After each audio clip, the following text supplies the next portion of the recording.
नमस्कार साथियों, आप सभी का स्वागत है जीकेएस लाइन में। दोस्तों, अर्धवार्षिक परीक्षा 2023-24 के लिए कक्षा 7वीं गणित का पेपर है, वो इस वीडियो में हम देखने वाले हैं। तो चलिए दोस्तों, पूरा पेपर है मैं आपको बता देता हूँ। अर्धवार्षिक परीक्षा में आपको किस प्रकार का पेपर है वो मिलने वाला है और सभी प्रश्नों के आंसर भी हम साथ साथ करेंगे। साथियों, आपसे रिक्वेस्ट होगी, अगर आप चैनल पर नए हैं तो प्लीज़ चैनल को सब्सक्राइब जरूर कर लेना, ताकि आपकी अर्धवार्षिक परीक्षा और वार्षिक परीक्षा दोनों के लिए जितने भी पेपर होंगे सभी सब्जेक्ट के, वो आपको चैनल पे करवा दिए जाएंगे, जिससे कि एग्ज़ाम में आपके अच्छे अंक आ जाएंगे। साथ ही साथ अगर आपको इन पेपर की पीडीएफ फाइल चाहिए तो पेपर की पीडीएफ फाइल के लिए आपको टेलीग्राम और हमारा व्हाट्सएप ग्रुप है वो ज्वाइन कर लेना है। लिंक आपको डिस्क्रिप्शन बॉक्स में मिल जाएगा। यहाँ पे देखिए, पहला क्वेश्चन पूछा गया है जिसमें आपको बहुविकल्पी यानी कि अबसद वाले जो पर्सन है वो आपसे पूछे जाएंगे और इनका आंसर आपको देना है। 3 अंकों की सबसे बड़ी संख्या कौन सी होगी? तो 3 अंकों की सबसे बड़ी संख्या है वो होती है 9999। तो ये हमारा ऑप्शन डी है वो सही हो जाएगा। तो आपको इसमें क्या भर देना है? डी भर देना है। ठीक है। नेक्स्ट देखिए, 3 अंकों की सबसे बड़ी संख्या में क्या घटाने पर कौन सी संख्या प्राप्त होगी? एक घटाने पर, सॉरी क्या नहीं, तो 3 अंकों की सबसे बड़ी संख्या कितनी होगी? 999। अगर इसमें से मैंने एक घटाया तो 9 में से एक गए तो कितने हो गए? 8। तो 998 मेरा बच जाएगा। तो 998 किस में? मेरा इसमें है, तो मेरे को सी ये आंसर हो जाएगा। ठीक है। चित्र में छायांकित भाग के समतुल्य भिन्न है। अब देखिए, चित्र में छायांकित भाग है। अब देखिए यहाँ पे क्या बताया गया है, इस प्रकार का आपको बनाया गया है। ठीक है। अब इसको मैंने 2 भागों में डिवाइड कर लिया। एक में दोस्तों आपका रंग भरा हुआ है, एक आपका खाली है। इस प्रकार के प्रश्नों में देखिए हम क्या करते हैं, आपको पूछ रहा है कि इस प्रकार का अगर संख्या का अपन भिन्न रूप बनाए तो वो कौन सी संख्या होगी। देखिए कितने डिब्बे हैं? 2 डिब्बे हैं, एक डिब्बा ये, एक डिब्बा ये, तो हमें नीचे लिख लेना है। अब देखिए छायांकित भाग का पूछा है, तो छायांकित भाग 1 है ना, तो 1/2 मेरा आंसर आ जाएगा। तो ये कहाँ पे है? सी में है, तो ये मेरा सही आंसर है। ठीक है। शून्य में किसी भी संख्या का भाग देने पर भागफल प्राप्त होता है। देखिए ये मेरा शून्य है, इसमें मैं अगर किसी का भी भाग दूंगा, ठीक है, तो भाग मेरा कितना प्राप्त होगा? क्या प्राप्त होगा? कुछ भी प्राप्त नहीं होगा। ठीक है। एक तरीके से मानूंगा तो मैं शून्य ही मेरा आएगा। या फिर मैं शून्य को किसी भी संख्या से गुणा करूँगा तो क्या होगा? शून्य ही आएगा। ये भी आप ध्यान रखना। बाय द वे इस केस में आपका क्या होगा? इनफाइनिटी होगा, जो कि इसमें दिया हुआ नहीं है। सबसे छोटी भिन्न कौन सी है? अब यहाँ पे देखिए आपको जो भिन्न दिखाई दे रही होगी, अब आपको बताना है कि सबसे छोटी कौन सी है। तो इसमें पता लगाने के लिए थोड़ा सा डिफिकल्ट होगा। आप देखेंगे कि 1/5 है वो सबसे छोटी है, जबकि 1/5 सबसे छोटी नहीं है। कैसे नहीं है? देखिए मैं आपको बता देता हूँ। 3/5 आपको दिया गया है। इसका मतलब क्या हो गया कि आपको इसमें भाग देना है। तो मान लीजिए कि मैंने डॉट लगा लिया, तो 0 लगाया, तो 5 6 का 30, तो ये कितना आ गया? 0.6 मेरा आ गया। पहले में कितना आ रहा है? 0.6 आ रहा है। ठीक है। यहाँ पे लिख लेते हैं अपन। पहले में क्या आ गया? 0.6 आ गया। दूसरे में मेरा 1/10 है। कितना है मेरा? 1/10। तो मैंने पॉइंट लगाया, सॉरी 1/5 है, पॉइंट लगाया, 0 लगाया, तो 5 दूनी कितना हो गया? 10। तो ये कितना हो गया मेरा? 0.2। ठीक है। अब यहाँ पे देखिए 6/5 दिया गया है आपको। ठीक है। तो 6/5, 6/5, तो पॉइंट लगाया मैंने, 0 लगाया, 5 12 5 60, तो ये कितना आ गया? 0.12 हो गया। ठीक है।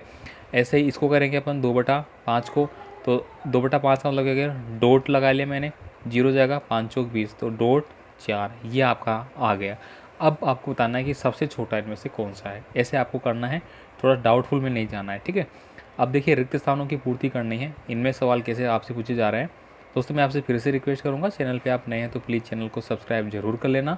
आपको हिंदी का, मैथ का और सामाजिक का, ठीक है, सारी पेपर है वो आपको सोल्व करा दूंगा, ताकि एग्ज़ाम में आपका बिल्कुल भी गलत नहीं होगा। बस आपको समझना है। ठीक है। आराम से समझते हुए करना है, जल्दबाजी नहीं करनी है। बाकी आप अपने दोस्तों को भी इनवाइट कीजिए, उनको भी चैनल पे आप इनवाइट कर सकते हैं। ठीक है। साथ ही साथ दोस्तों, अगर आपके पास किसी के पास भी कोई डाउट हो, ठीक है, तो आप हमें पर्सनली व्हाट्सएप पे मैसेज भी कर सकते हैं। ठीक है। अब देखिए यहाँ पे अगला पर्सन क्या दिया गया आपको? -5। ठीक है। ये -5 है, प्लस है, लेकिन ब्रैकेट में माइनस लिए बाहर निकलेगा तो माइनस ही होगा, बराबर यहाँ पे -8 है। ठीक है। अब यहाँ पे क्या आएगा? अब देखिए यहाँ पे -8 और -5 कितना हो गया? -13 हो गया। बराबर में मेरा क्या है? -8 है। ठीक है। तो यहाँ पे बराबर में पूछ रहा है कि इन दोनों के बराबर करना है। तो -8 तो ऑलरेडी हो गया मेरा। ठीक है, उसमें दिया गया है वैसे ही। अब यहाँ पे भी ब्रैकेट में क्या आ जाएगा? -5 आ जाएगा। तो ब्रैकेट में प्लस का तो बाहर रहेगा, लेकिन -5 रहेगा, तो ये भी 13 हो जाएगा माइनस का, मतलब दोनों संख्या आपस में बराबर हो जाएगी। यहाँ पे देखिए अगला है -13 प्लस बराबर में -53, ये आपको दिया गया है। इसका मतलब यहाँ पे क्या है, 0 है। ठीक है क्योंकि 53 में अगर मैं 0 जोड़ूंगा तो 53 नहीं रहेगा मेरा। नेक्स्ट देखिए यहाँ पे अगला क्वेश्चन है 17 प्लस बराबर में आपको 0 दिया गया है, तो 17 में क्या जोड़ूंगा कि बराबर में मेरा 0 आ जाए। ठीक है, इस प्रकार से आपको करना है कि बराबर में मेरे को 0 लाना है। तो देखिए क्या लाऊंगा मैं, -17 जोड़ूंगा। अब आप सोचेंगे कि मैं 17 में जोड़ना भी है और बराबर में 0 भी आना है, तो कैसे हो सकता है, कभी नहीं हो सकता, लेकिन हो सकता है भाई। ये 17 है आपका प्लस का, तो इसमें मैंने माइनस का 17 जोड़ दिया, तो प्लस का और माइनस का आपस में कट जाता है, वो 0 बच जाता है, तो बराबर में 0 है, तो ये आपका सही आंसर हो गया। समझ गए आप। इसके बाद देखिए आपको अगला दिया गया है 13 प्लस और माइनस के 12 प्लस फिर बराबर में 13 प्लस -12 ये दिए गए हैं, तो ये ऐसे ही करना है जैसे ऊपर हमने किए हैं। अब देखिए आपको यहाँ पे हल करना है। अब हल करने के लिए दोस्तों आपको आराम से आप कर सकते हैं। आपको दिया गया है 2 - 3/5। ऐसी संख्याओं में हमेशा क्या करते हैं, इसमें भी नीचे 1 लिख लेते हैं, नहीं है लेकिन 1 मान के चलते हैं। अब इसका लघुत्तम की बात करूँ तो मैं इसको अपन लघुत्तम कितना आ गया मेरा, 5 आ गया। ठीक है, 1 को 5 बार गुणा किया, 5 एकम 5 और 5 दूनी 10, माइनस 5 को एक बार इससे गुणा किया एक बार, तो 3 एकम 3। ठीक है, 10 में से 3 गए तो मेरे कितने बच गए, 7 और बटे में 5, तो 7/5 मेरा आंसर हो गया। समझ गए। देखिए दूसरा वाला है, उसमें देखिए 4 प्लस 2/8 आपको दिया गया है। अभी मैंने क्या बताया, इसके नीचे कुछ नहीं, इसको मतलब 1 मान के चलते हैं। लघुत्तम कितना आ गया, 8 आ गया। ठीक है, 1 को 8 बार गुणा करूँगा तो 8 बार जाएगा, 8 को 4 से गुणा करूँगा तो 832 आ जाएगा, प्लस 8 को इससे करूँगा 1 बार जाएगा, तो 1 दून मतलब 2 एकम 2, 32 और 2 कितना हो गया, 33 और 1 34, 34 बटा कितना हो गया मेरे 8, ये मेरा आंसर हो गया। ऐसे आपको करना है। ठीक है, नेक्स्ट देखिए यहाँ पे आपको क्या करना है, अगली संख्याओं में आपको मान याद करना है। ठीक है, तो आप आराम से कर लेंगे मान याद। यहाँ पे देखिए आपको दिया गया है 2.5 और 0.3, बस इनको गुणा करना है, आप आराम से कर सकते हैं। 5×15 का 5, हासिल की 1, 3 दूनी 6 और 1 7, ये आ गया 7.5। जीरो को करेंगे तो वही बात है, जीरो यहाँ के सारे, तो आपका आंसर 7.5 आ गया। ऐसे आप उनको करेंगे। ठीक है, चलिए नेक्स्ट बात करता हूँ मैं। पहले चर को प्रथम करने वाला चरण बताइए और फिर समीकरण को हल कीजिए। अब देखिए यहाँ पे कैसे करना है आपको। यहाँ पे बोला गया है x - 1 = 0। ठीक है, तो पहले चर को पृथक करने वाला चरण बताइए। इसको पृथक करना है तो x को मेरे को x के मान याद करना है कुल मिला के। अब ये -1 इधर है तो उधर जाएगा, तो ये प्लस का 1 बन जाएगा, तो x का मान मेरा क्या आ गया, 1 आ गया। समझ गए, ऐसे आपको बताना है। ठीक है, इसके बाद देखिए यहाँ पे b वाला है, इसमें भी ऐसा ही है। c वाला है, इसमें भी आपको निकालना है। d वाला है, इसमें भी आपको निकालना है। देखिए लास्ट वाला का बताता हूँ मैं। x + 6 = 2। x तो ऐसे कैसे रहेगा, 2 भी ऐसा कैसे है। अब ये प्लस का 6 उधर जाएगा तो माइनस का 6 बन जाएगा इधर जाके।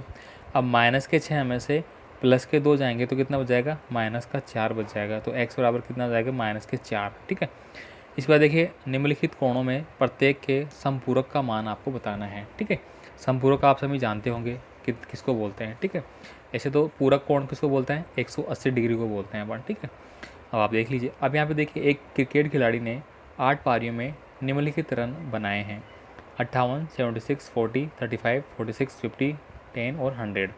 उसका माध्य स्कोर रन यह ज्ञात करना है। अब माध्य स्कोर आपको कैसे ज्ञात करना है, 1 2 3 4 5 6 7 8, 8 पारियाँ उसने खेली है। अब आपको क्या करना है, इनको जोड़ लेना है सबको। जैसे ही आपने इनको जोड़ा, जोड़ने के बाद 8 का भाग देना है। देखिए 100 और 50 ये रहा। ठीक है, और 40 ये रहा, 50 40 90 और 10 से कितना हो गया, 200। तो 200 तो मेरे यहीं तक हो गए। उसके बाद मैं देखूंगा आगे मेरे कितने कितने बच रहे हैं, 46 बच रहा है, 35, 76, 58, इनको भी जोड़ लूँगा। मतलब कुल मिला के सबको जोड़ूंगा और जितनी संख्याएँ हैं उनका मैं भाग दे दूँगा, तो मेरा माध्य आ जाएगा। ठीक है, निम्नलिखित कोणों में से प्रत्येक का पूरक आपको ज्ञात करना है। ठीक है, ये आप कर लेंगे आराम से, पूरक बताना आपको। देखिए श्यामा ने 5 किलोग्राम 5 केजी 300 ग्राम सेब और 3 केजी 250 ग्राम आम खरीदे। सरला ने 4 केजी 800 ग्राम संतरे और 4 केजी 150 ग्राम केले खरीदे। किसने अधिक फल खरीदे और कितने अधिक फल खरीदे। देखिए सीधी सी बात है, श्यामा है, श्यामा ने 5 किलो और 300 ग्राम खरीदे, 3 किलो और 250 ग्राम खरीदे। अब देखिए 0, 5 का 5 और 2 7, 5 से 3 8, यानी 8.750 ग्राम उसने खरीदे हैं। किसने, श्यामा ने। कितने खरीदे हैं, 8.750 ग्राम। अब देखिए नीचे कह रहे हैं सरला। सरला ने देखिए 4 केजी 800 ग्राम और 4 केजी 150 ग्राम। ठीक है, तो ये देखिए 0 का 0 आ गया, 5 का 5, 8 1 9 और 8 ये आ गया, तो 8.9। ठीक है, उसका 8.7 था, तो किसने ज़्यादा खरीदा है? सरला ने। तो हमारा आंसर हो गया, बस सीधा सा आपको जोड़ना था। ठीक है, निम्न आकृतियों में अज्ञात बाह्य कोण x का मान आपको ज्ञात करना है। तो आप इजीली आराम से ज्ञात कर सकते हैं। कैसे करेंगे? देखिए, ये अगर मैं बात करूँ, ये है मेरा पूरा कोण। ठीक है, ये मेरा कोण बन रहा है यहाँ पे। ठीक है, अब मैं बात करूँगा, ये एक आपकी सरल रेखा है। ठीक है, सरल रेखा है, तो यहाँ पे देखिए कितना डिग्री का कोण है? 55 डिग्री का। और ये कितने का है? 25 का। जोड़ो भाई इनको। देखिए 55 और 5 कितने हो गए? 60। 60 और 20 कितने हो गए मेरे? 80। ठीक है, अब 80 ये हो गया, तो एक त्रिभुज के तीनों कोणों का योग कितना होता है? 180 होता है मेरा टोटल। कितना होता है? 180 होता है। तो इसमें ये कितने का बच गया? 100 का। सीधी बात है कि टोटल तीनों कोणों का योग 180 डिग्री होता है, जिसमें कि 80 तो मेरा निकल गया इन दोनों से, बाकी बच गया जो भी बच गया मेरा। तो ये अगर 100 डिग्री का हो गया, तो ये एक सरल रेखा पे बनने वाला कोण 100 डिग्री 180 डिग्री का होता है। तो 100 तो ये रहा, तो ये मेरा कितना हो गया? 80 का हो गया। समझ गए? ऐसे ही आपको यहाँ पे करना होगा। ठीक है, सिंपल से आप इनमें कर लेना। अंतिम प्रश्न देखिए, निम्नलिखित दंड आलेख के आधार पर प्रश्नों के उत्तर आपको देने हैं। देखिए, किस विद्यार्थी के प्राप्तांक सर्वाधिक है? सबसे ज़्यादा अंक किसको मिले हैं? देखिए, यहाँ पे विद्यार्थी है, यहाँ पे अंक है, तो सबसे ज़्यादा अंक किसके हैं? हरि। देखिए, हरि के अंक वो लगभग 500 के आसपास जा रहे हैं। ठीक है, तो यहाँ पे आपको हरि लिख देना है। किस विद्यार्थी के प्राप्तांक सबसे कम है? तो सबसे कम कौन लग रहा है भाई? ये लग रहा है कौन? दीप्ति लग रही है भाई। तो ये आपका आंसर हो गया। बाली ने कितने प्राप्तांक प्राप्त किए? बाली कहाँ भाई? बाली ये रहा। तो बाली की देखिए, ये भी 500 के थोड़ा सा नज़दीक ही है। ठीक है, ये अगर 500 तो ये 550 है। ठीक है, तो दीप्ति और गीतिका के प्राप्तांकों में कितना अंतर है? किस किसके? दीप्ति और गीतिका। गीतिका कहाँ भाई? ये रही। अब ये देखिए, इसका तो आ रहा है 300, इसका आ रहा है 400, तो 100 का अंतर हो गया ना। बस ये सब चीज़ें आपको बतानी है। तो इस वीडियो में हमने क्या देखा? कक्षा 7 के लिए हमने अर्धवार्षिक परीक्षा का पेपर है वो पूरा पढ़ लिया है। याद कर लेना, इसी प्रकार का रहने वाला है। ठीक है, और पर्सन भी आपको ऐसे कैसे मिलेंगे एग्ज़ाम में। तो चलिए, अगला वीडियो में हम कौन सा वीडियो सबसे पहले लाए, तो आप कमेंट भी कर सकते हैं। बाकी PDF फाइल आपको मिल जाएगी चैनल पे। धन्यवाद।